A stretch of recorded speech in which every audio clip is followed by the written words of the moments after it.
everyone and welcome to Mind Review. I am Sakshi Kaushik and this is another video on Psychology Entrances Let's Crack It series where we are covering your every inch of bachelor's level, undergraduate level syllabus of psychology. So general psychology, biopsychology and काफी हद तक organizational psychology के भी topics हम cover कर चुके हैं. In today's class, we are going to cover the topic of organizational commitment. So this video is going to be short and crisp. Let us get started with your full concentration. तो organizational commitment ये जो एक concept है it was introduced by Allen and Meyer. So commitment का मतलब क्या होता है कि आपने कमिट किया है that yes you will stay there, you will work there.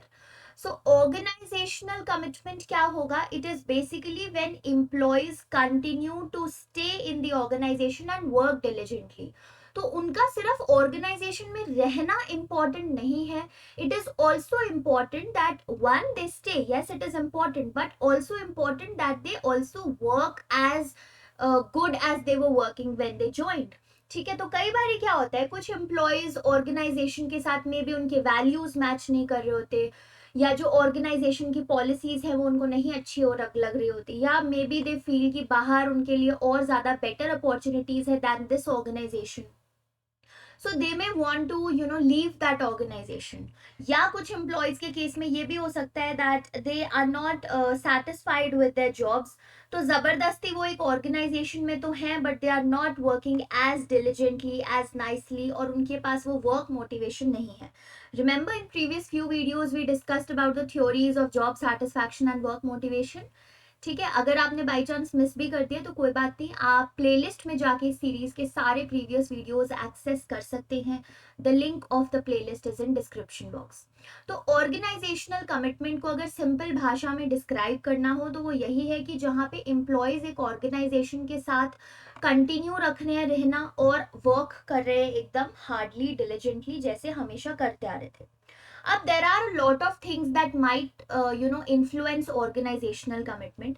Job satisfaction तो होता ही है, वर्क मोटिवेशन भी होता है, वर्क का कैसा आपके ऑर्गेनाइजेशन का कैसा इन्वायरमेंट है वो भी होता है, but besides there are two very important things which also influence the level of organizational commitment an individual has.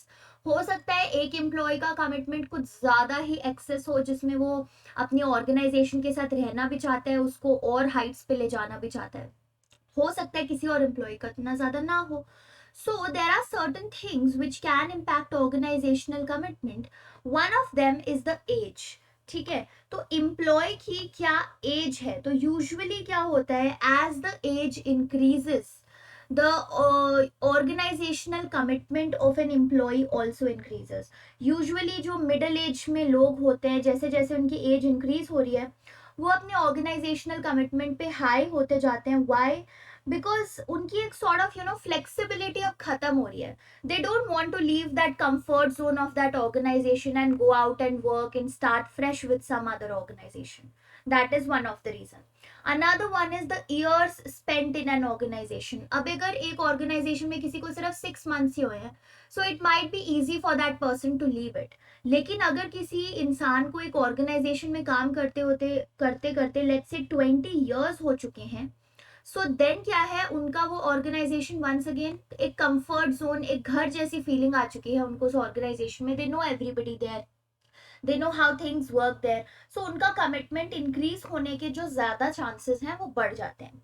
सो ये एक ब्रीफ इंट्रोडक्शन है to what exactly organizational commitment is. अब 3 टाइप्स हो सकते हैं आपके ऑर्गेनाइजेशनल कमिटमेंट के. तीनों टाइप्स बहुत ही ईजी है समझने में, बस आपको अपना कॉन्सेंट्रेशन कंप्लीट रखना है इनको समझने के लिए, क्योंकि कई बार एमसीक्यूज में एक सॉर्ट ऑफ छोटे सा स्निपेट ऑफ केस स्टडी आ जाता है और बोल देते हैं what type of commitment this is. So आपको पता होना चाहिए whether it is affective commitment, continuance commitment और normative commitment. So let's quickly discuss each of these. तो सबसे पहले आपका आता है अफेक्टिव कमिटमेंट. अफेक्टिव कमिटमेंट में क्या होता है कि as an employee you have a very strong emotional attachment to your organization as well as to the work that you are doing. तो जो भी आप ऑर्गेनाइजेशन में काम कर रहे हो, जो भी आप उस ऑर्गेनाइजेशन में जिस भी पोजिशन पे काम कर रहे हो, उन दोनों चीज़ों से आपका जो इमोशनल अटैचमेंट है वो काफ़ी स्ट्रॉन्ग है, because of which you love your job. So हम कहते हैं ना कि जॉब सेटिस्फैक्शन का जो एक्सटेंट है वो काफ़ी हाई है, बिकॉज जो आपकी ऑर्गेनाइजेशन के गोल्स हैं, जो भी ऑर्गेनाइजेशन के वैल्यूज हैं, आप उनके साथ आइडेंटिफाई करते हो. That means their goals and values match with your own goals and values. उनके जो वर्क एथिक्स है वही आपके भी वर्क एथिक्स है, और कहीं ना कहीं अब जो है आपको अपनी ऑर्गेनाइजेशन से, अपने काम से एक इमोशनल अटैचमेंट हो चुकी है. सो that sort of commitment would lead you to be genuinely wanting to be there. I'm sorry. सो उस सिचुएशन में क्या होगा जहां पे आपकी एक स्ट्रॉन्ग इमोशनल अटैचमेंट है, उस सिचुएशन में होगा ये कि आप जेन्युइनली उस ऑर्गेनाइजेशन के साथ जुड़े रहना चाहोगे, जेन्युइनली आप कमिटेड रहना चाहोगे उस ऑर्गेनाइजेशन में रहने के और उसके लिए डिलिजेंटली काम करने के. So that sort of commitment is known as effective commitment.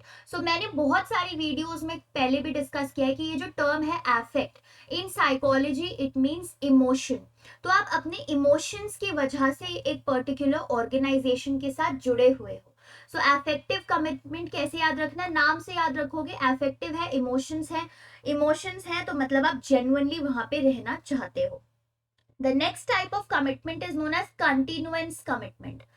अब कंटिन्यूएंस कमिटमेंट में क्या होता है कि एक एम्प्लॉय प्रोज एंड कॉन्स को वे करता है ऑफ लीविंग एन ऑर्गेनाइजेशन. इसमें क्या है कि उसको कोई अटैचमेंट नहीं है अपने ऑर्गेनाइजेशन या अपने काम से. ठीक है, the person might leave the organization अगर उनको कोई ज्यादा अच्छा ऑफर मिल जाता है किसी और ऑर्गेनाइजेशन से, या कोई और अगर उनको ज्यादा अच्छा ऑफर दे देता है तो. लेकिन करंटली वो क्या करते हैं, अपने प्रोज और कॉन्स मेजर करते हैं कि मुझे क्या फायदा होगा अगर मैंने ये ऑर्गेनाइजेशन लीव कर दी तो, एंड कॉन्ट्रेरी टू दैट मुझे क्या नुकसान होगा अगर मैंने ये ऑर्गेनाइजेशन लीव कर दी तो. एंड देन द पर्सन जब वो कंटिन्यूएंस कमिटमेंट देता है एक ऑर्गेनाइजेशन को, तो वो कमिटमेंट इसीलिए देता है क्योंकि उसको फील हो जाता है कि अगर वो उस ऑर्गेनाइजेशन में नहीं रहता और उस ऑर्गेनाइजेशन को लीव कर देता है तो उसका लॉस ज्यादा होगा then what they will gain in some other new role. तो जब उन्हें ये फीलिंग आ जाती है कि भाई उसका तो नुकसान ज्यादा होगा इस पर्टिकुलर ऑर्गेनाइजेशन को लीव करने से than the benefit that they will get by going into some other organization or getting into some other new role, तो वो कंटिन्यूएंस कमिटमेंट देते हैं. उसमें क्या होता है कि अगर मैंने पहले जॉब नहीं छोड़ी तो अब भी नहीं छोड़ेंगे. ठीक है, if not left earlier then I will not leave now. वो कंटिन्यू करते हैं अपनी जॉब को. That is what is known as continuance commitment. They continue the job because the cons of leaving that job are greater than the pros of going into a new job. और likely जो है ये usually जो middle age group के people होते हैं उनमें ज्यादातर कंटिन्यूएंस कमिटमेंट हाई होता है, बिकॉज वंस अगेन जैसा मैंने आपको एज और ईयर्स ऑफ एक्सपीरियंस के साथ बताया था कि फ्लेक्सिबिलिटी धीरे धीरे डिक्रीज होती रहती है. ठीक है, अब उनके जो एज है उनकी वो भी ज्यादा हो रही है, तो किसी और ऑर्गेनाइजेशन में जाके एकदम स्क्रैच से फिर से उन्हें स्टार्ट करने में परेशानी होगी. सो दे फील कि चलो यार अभी इतने वक्त तो हो ही गया इस ऑर्गेनाइजेशन में, so let me continue doing work for this organization only. And the third and last type of commitment जो एक एम्प्लॉय दिखा सकता है वो हो सकता है normative commitment.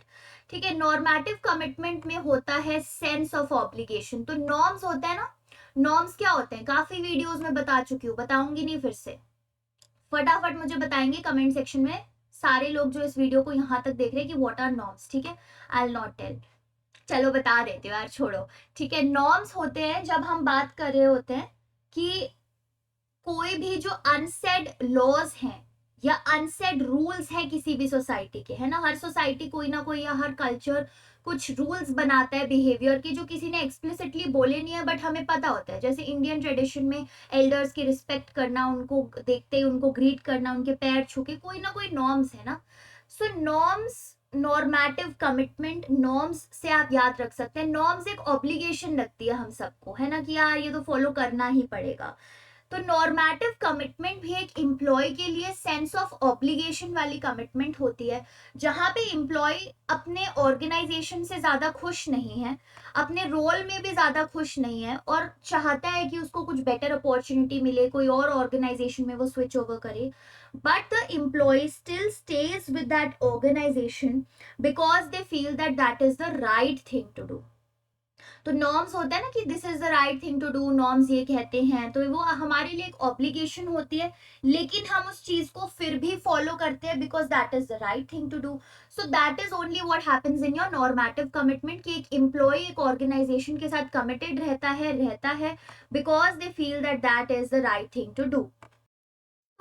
So I hope कि आप लोगों को ये जो डिफरेंट टाइप्स ऑफ कमिटमेंट हैं वो क्लियर हो गए होंगे, जिसमें से सिर्फ अफेक्टिव कमिटमेंट एक ऐसा कमिटमेंट था जिसमें एक इंसान जेन्युइनली उस ऑर्गेनाइजेशन और उस वर्क रोल में रहना चाहता है. बाकी जो कंटिन्यूएंस कमिटमेंट है दैट इज ऑल्सो कि पहले नहीं छोड़ा तो अब भी क्यों छोड़ू, मेरे को कोई बेनिफिट तो हो नहीं रहा, उल्टा नुकसान ही होगा छोड़ के. ठीक है, नॉर्मेटिव कमिटमेंट है कि एक ऑब्लिगेशन है यार, ऑर्गेनाइजेशन के साथ रहना चाहिए, ठीक है, वही राइट चीज है करने की. सो that is all for today's video. I hope आपको जो टॉपिक है ऑर्गेनाइजेशनल कमिटमेंट का वो क्लियर हो गया होगा. This was a short and a crisp and a quick video. Let's meet in another video on organizational psychology. Till then, stay subscribed to Mind Review.